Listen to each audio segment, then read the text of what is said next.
ലോകരാജ്യങ്ങൾ ഉറ്റുനോക്കിക്കൊണ്ടിരിക്കുകയാണ് ഇപ്പോൾ ഇന്ത്യയുടെ വികസനത്തെ. ഇന്ത്യയുടെ GDP തന്നെ അതിവേഗം വളർന്നുകൊണ്ടിരിക്കുകയാണ്. അതുകൊണ്ട് തന്നെ സാമ്പത്തികമായി മുന്നിട്ട് നിൽക്കുന്ന പല രാജ്യങ്ങളും ഇന്ത്യയിൽ നിക്ഷേപം നടത്താൻ തയ്യാറാണെന്ന് അറിയിച്ചിരിക്കുകയാണ്. ബിസിനസ്സിൽ മുന്നിട്ട് നിൽക്കുന്ന ഏറ്റവും ടോപ്പിൽ നിൽക്കുന്ന പല വ്യവസായ പ്രമുഖരും ഇന്ത്യയിൽ നിക്ഷേപം നടത്താൻ തയ്യാറാണെന്ന് ഇതിനോടകം തന്നെ അറിയിച്ചിരിക്കുന്നു. ഇപ്പോൾ ഇത് US-ന്റെ ശതകോടീശ്വരനായ വാറൻ ബഫറ്റ് ഇന്ത്യൻ ഓഹരി വിപണിയിൽ നിക്ഷേപം നടത്താൻ തയ്യാറാണെന്ന് സൂചന നൽകിയിരിക്കുന്നു.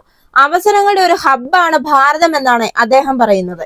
ഇന്ത്യൻ വിപണിയുടെ സാധ്യതകൾ ഇനിയും പ്രയോജനപ്പെടുത്താനുണ്ടെന്നും ഭാവിയിൽ തന്റെ നിക്ഷേപ സ്ഥാപനമായ ബെർക്ക്ഷയർ ഹാത്വേ കമ്പനി രാജ്യത്ത് നിക്ഷേപം നടത്തുമെന്നുമാണ് വാറൻ ബഫറ്റ് ഇപ്പോൾ പറഞ്ഞിരിക്കുന്നത്. അദ്ദേഹം പറയുന്നത് എന്താണെന്ന് ചോദിച്ചാൽ, ഇന്ത്യയിൽ പര്യവേക്ഷണം ചെയ്യപ്പെടാത്ത നിരവധി അവസരങ്ങളാണുള്ളത്. ഇന്ത്യ പോലുള്ള രാജ്യങ്ങളിൽ ഒട്ടേറെ സാധ്യതകളുമുണ്ട്. ഇപ്പോഴും പലതും ഉപയോഗിക്കപ്പെടാതെ കിടക്കുന്നുമുണ്ട്. മികച്ച മാനേജ്മെന്റ് അതിനാവശ്യമാണ്. ഭാവിയിൽ അതൊരു വലിയ അവസരമായി മാറുമെന്നുമാണ് വാറൻ ബഫറ്റ് പറയുന്നത്. ബെർക്ക്ഷയറിന്റെ വാർഷിക യോഗത്തിലാണ് അദ്ദേഹം ഈ കാര്യം പുറത്തുവിട്ടിരിക്കുന്നത്. കഴിഞ്ഞ കുറച്ച് വർഷങ്ങളായി ആഗോള സമ്പദ് വ്യവസ്ഥയിൽ ഇന്ത്യ കുതിക്കുകയാണ്. ഒക്ടോബർ-ഡിസംബർ പാദത്തിൽ 8.4% GDP വളർച്ചയോടെ ഇന്ത്യ ലോകത്തിലെ ഏറ്റവും വേഗത്തിൽ വളരുന്ന സമ്പദ് വ്യവസ്ഥയായി തുടർന്നു. നിക്ഷേപകർക്ക് അനുയോജ്യമായ അന്തരീക്ഷമാണ് രാജ്യത്തുള്ളതെന്നും അദ്ദേഹം ആത്മവിശ്വാസവും പ്രകടിപ്പിച്ചു. ഒരുപക്ഷെ ഈ കമ്പനിയെ പറ്റി നിങ്ങൾക്ക് അറിയാമായിരിക്കാം. ഈ ബെർക്ക്ഷയർ ഹാത്വേ എന്നത് യുണൈറ്റഡ് സ്റ്റേറ്റ്സിലെ നെബ്രാസ്കയിലെ ഒമാഹ ആസ്ഥാനമായി പ്രവർത്തിക്കുന്ന ഒരു അമേരിക്കൻ മൾട്ടിനാഷണൽ കോൺഗ്ലോമറേറ്റ് ഹോൾഡിംഗ് കമ്പനിയാണ്. 2023 കണക്കനുസരിച്ച് ഈ കമ്പനിയുടെ മൊത്തം ആസ്തി എന്ന് പറയുന്നത് 1.069 ട്രില്യൺ ആണ്. ഈ കമ്പനിയിൽ ജോലി ചെയ്യുന്ന ജീവനക്കാരുടെ എണ്ണം എന്ന് പറയുന്നത് 3,96,500 പേരാണ്. അപ്പോൾ തന്നെ നിങ്ങളൊന്ന് ആലോചിച്ച് നോക്കൂ, എത്ര വലിയൊരു ബിസിനസ് സ്ഥാപനമാണ് ഇതെന്ന്. Craft Heinz company, American express, bank of America, Coca Cola company, apple എന്നിവയെല്ലാം ഇതിന്റെ ഉടമസ്ഥതയിലുള്ള ബിസിനസ്സുകളിൽ ഉൾപ്പെടുന്നതാണ്.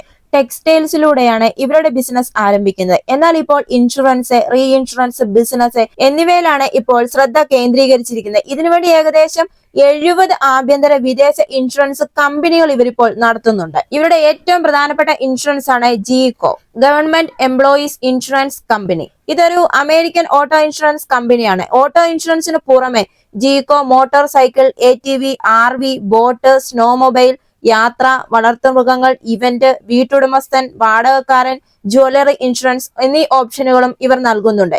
സ്റ്റേറ്റ് ഫാമിന് ശേഷം യുണൈറ്റഡ് സ്റ്റേറ്റ്സിലെ രണ്ടാമത്തെ വലിയ ഓട്ടോ ഇൻഷുറൻസ് കമ്പനി ഇതാണ്. 2017 കണക്കനുസരിച്ച് 15 ദശലക്ഷത്തിലധികം പോളിസി ഉടമകളുള്ള ഉടമസ്ഥതയിലുള്ള 24 ദശലക്ഷത്തിലധികം മോട്ടോർ വാഹനങ്ങൾക്ക് കവറേജ് നൽകുന്ന പൂർണ്ണ ഉടമസ്ഥതയിലുള്ള ഒരു സബ്സിഡയറിയാണ് GEICO.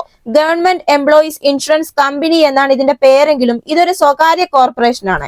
അതുപോലെ തന്നെ ചില്ലറ വിൽപ്പന, റെയിൽ റോഡുകൾ, ഗൃഹോപകരണങ്ങൾ, മിഠായി, യന്ത്രങ്ങൾ, ആഭരണങ്ങൾ, വസ്ത്രങ്ങൾ, വൈദ്യുത പവർ, പ്രകൃതിവാതക വിതരണം എന്നിങ്ങനെ വിവിധ മേഖലകളിൽ ഇതിന്റെ ഇൻഷുറൻസ് അനുബന്ധ സ്ഥാപനങ്ങൾ പ്രവർത്തിക്കുന്നുണ്ട്. ഇത്രയും വലിയൊരു ബിസിനസ് സ്ഥാപനമായ ബെർക്ക്ഷയർ ഹാത്വേ US-ലെ ശതകോടീശ്വരനായ വാറൻ ബഫറ്റ് ആണ് ഇന്ത്യയിൽ നിക്ഷേപം നടത്താൻ താൻ തയ്യാറാണ് എന്ന് പറഞ്ഞ് മുന്നോട്ടെത്തിയിരിക്കുന്നത്. ഇന്ത്യയിൽ നിക്ഷേപം നടത്താൻ അദ്ദേഹം നല്ല രീതിയിലാണ് ആത്മവിശ്വാസവും പ്രകടിപ്പിച്ചിരിക്കുന്നത്. അതായത് ഇന്ത്യയുടെ വികസനം എന്ന് പറയുന്നത് ലോക രാജ്യങ്ങളും അതോടൊപ്പം തന്നെ ബിസിനസ് രംഗത്തെ മുന്നിൽ നിൽക്കുന്നവരും എല്ലാം സൂക്ഷ്മയോടുകൂടി തന്നെയാണ് നിരീക്ഷിച്ചുകൊണ്ടിരിക്കുന്നത്. ഇങ്ങനെ കൂടുതൽ നിക്ഷേപങ്ങൾ ഇന്ത്യയിൽ എത്തുന്നതോടുകൂടി ഇന്ത്യ വികസിക്കുകയും അതോടൊപ്പം തന്നെ കൂടുതൽ തൊഴിലവസരങ്ങൾ സൃഷ്ടിക്കുകയും ചെയ്യുന്നു.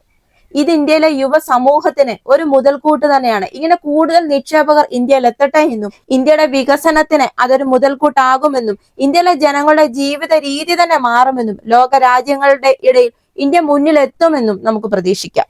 ഇതിനെപ്പറ്റി എന്താണ് നിങ്ങളുടെ അഭിപ്രായം? ഈ വീഡിയോ നിങ്ങൾക്ക് ഇഷ്ടമായെങ്കിൽ മറക്കാതെ തന്നെ ഒരു ലൈക്ക് തരിക, കമന്റ് ചെയ്യുക.